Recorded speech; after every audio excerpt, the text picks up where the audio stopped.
DSC 16,500 మందికి త్వరలోనే DSC exams already conduct చేస్తున్నారు. వారిగా మిగతా డిపార్ట్మెంట్ కూడా చేసి 5 సంవత్సరాల్లో 20 లక్షల ఉద్యోగాలు మన పిల్లలకి మన రాష్ట్రంలోనే రాబోతున్నాయి.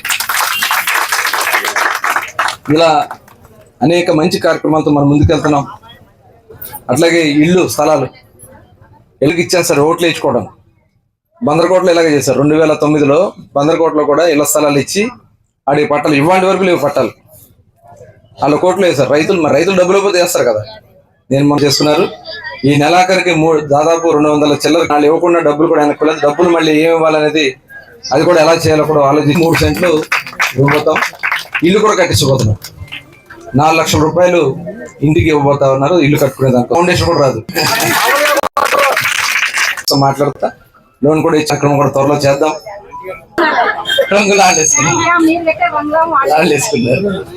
ఆ నీళ్లు మొత్తం కూడా తోడి ఆ కాలంలో పోసేస్తాం. దాదాపు 1500 హార్స్ పవర్ మోటార్లు ఉంటాయి. మొన్న మీకు పెట్టిన అంతా కలిపి ఎంత హెచ్పి పెట్టి ఉంటారు? ఒక 20. మచిలీపట్నం కాన్స్టిట్యున్సీలో ఈ కార్యక్రమాన్ని నిన్న ప్రారంభించుకుని ఈరోజు 2 డివిజన్లో ఈ కార్యక్రమం నిర్వహించుకోవడం జరుగుతుంది. పెద్ద ఎత్తున ప్రజలు వచ్చి ఈ ప్రభుత్వంలో జరిగినటువంటి కార్యక్రమాల గురించి చెప్తా ఉన్నారు.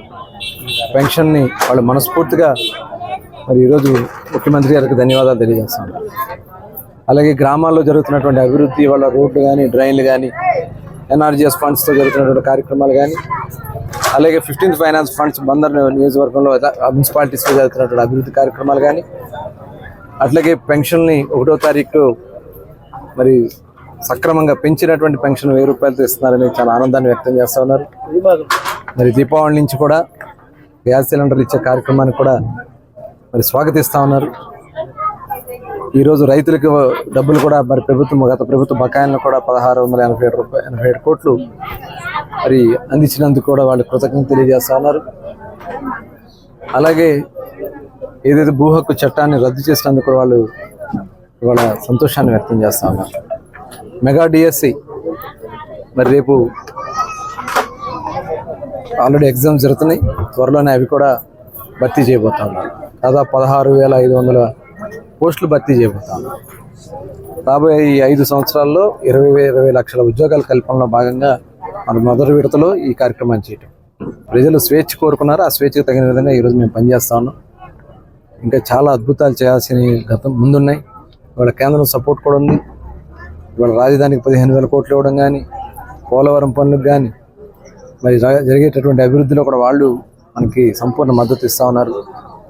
మరి వాళ్ళ గతంలో జగన్ రెడ్డి చేసినటువంటి పాపాల వల్లే ఇవాళ ఈ పరిస్థితులు వచ్చినాయి. వరదల్లో 10 రోజుల పాటు ముఖ్యమంత్రి స్థాయి వ్యక్తి ఆ రకంగా ఉండడం అనేది ఎక్కడా లేదు. అలాంటి చంద్రబాబు నాయుడు గారు 10 రోజుల పాటు విజయవాడలోని కలెక్టరేట్లోనే ఉండి వాళ్ళందరినీ కూడా కలుసుకుంటూ పడవల ప్రయాణం చేశారు, జేసీబీ మీద ప్రయాణం చేశారు. మరి అన్ని రకాలుగా హెలికాప్టర్ ద్వారా వాళ్ళకి కావాల్సిన ఫుడ్ అందించారు. కేంద్ర ప్రభుత్వం సపోర్ట్ తీసుకున్నారు. ఇవన్నీ కూడా మరి చేసినటువంటి వ్యక్తి. మరి ఈరోజు పవన్ కళ్యాణ్ గారు కూడా ఆయన కూడా నిత్యం మరి షూటింగ్స్తో ఉన్న ప్రజల కోసం ఆయన కూడా పనిచేస్తున్నారు. మరి ఇలాంటి పనిచేసే ప్రభుత్వం మంత్రులు, ఎమ్మెల్యేలు, నాయకులు, అధికారులు అందరూ కూడా భాగస్వాములై ముందుకెళ్తున్నారు. ఇదే స్ఫూర్తితో ముందుకెళ్తే ఆంధ్ర రాష్ట్రం మనం కోరుకున్న దానికన్నా కూడా అద్భుతంగా ముందుకెళ్తుందని తెలియజేసుకుంటూ మరొకసారి అందరికీ హృదయపూర్వక ధన్యవాదాలు.